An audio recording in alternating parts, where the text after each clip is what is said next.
Hello दोस्तों, नमस्कार। आज की इस कहानी में आप सभी का दिल से स्वागत करती हूँ और आप लोगों से रिक्वेस्ट करती हूँ, कहानी को पूरा पढ़े।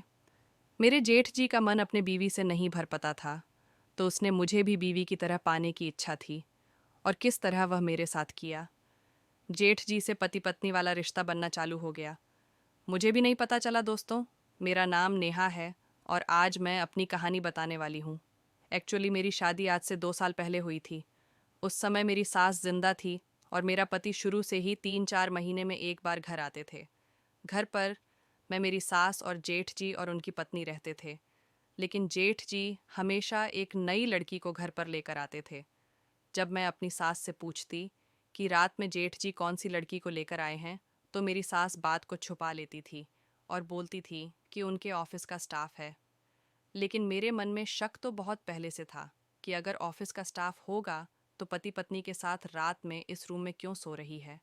लेकिन धीरे धीरे इन सब बातों से पर्दा हटना चालू हो गया। मेरे शादी के तकरीबन 1 महीने बाद ही मेरी सास गुजर गई। उसके बाद मेरी और जेठानी जी से बात अच्छी से होने लगी और एक दिन जेठानी जी ने अपना सारा दुखड़ा मुझे सुनाया। उन्होंने कहा कि मेरे पति मुझसे संतुष्ट नहीं होते हैं और मुझे यह सब चीज़ों में कोई इंटरेस्ट भी नहीं है। इसीलिए मेरे पति हमेशा कोई ना कोई लड़की को लेकर घर पर आते हैं और मैं बगल में सोती हूँ और वह दोनों एक साथ में अपना मस्ती में मस्त रहते हैं। तो मैं बोली, यह सब देखकर आपको बुरा नहीं लगता क्या कि आपकी पति किसी और लड़की को लेकर घर पर आता है? तो उन्होंने कहा कि बुरा तो बहुत लगता है और हमेशा जी चाहता है कि मैं इनको छोड़ दूं, लेकिन मेरे पास कोई ऑप्शन भी नहीं है कि मैं इनको कैसे छोड़ूं और क्या बोलूं।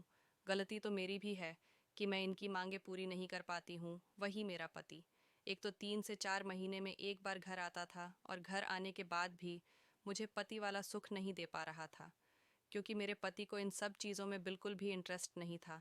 अब मैं मन ही मन सोचने लगी कि यह कैसा न्याय है। ऊपर वाला जोड़ी कैसी बना दी तूने, मुझे इन सब चीज़ों में बहुत ज़्यादा इंटरेस्ट है तो मुझे ऐसा पति दिया जिसे इन सब चीज़ों में कोई इंटरेस्ट ही नहीं है।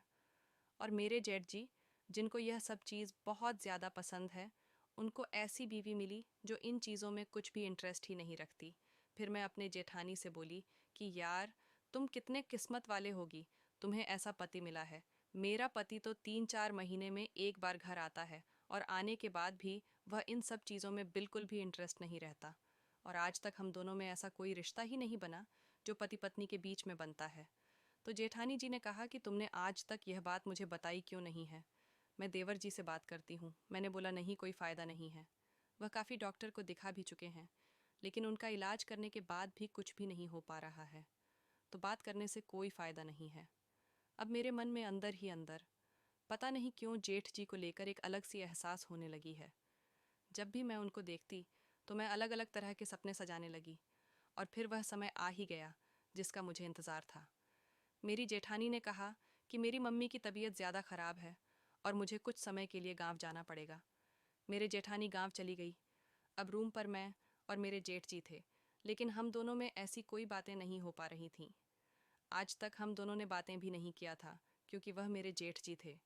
बस जब वह रात को आते तो मैं खाना निकाल कर रख देती थी और फिर मैं अपने रूम में चली जाती थी।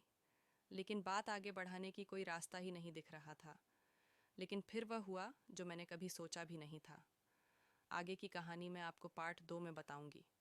यह कहानी पूरी तरह से काल्पनिक है और इसका किसी भी प्रकार से कोई संबंध किसी भी व्यक्ति विशेष या समुदाय से नहीं है।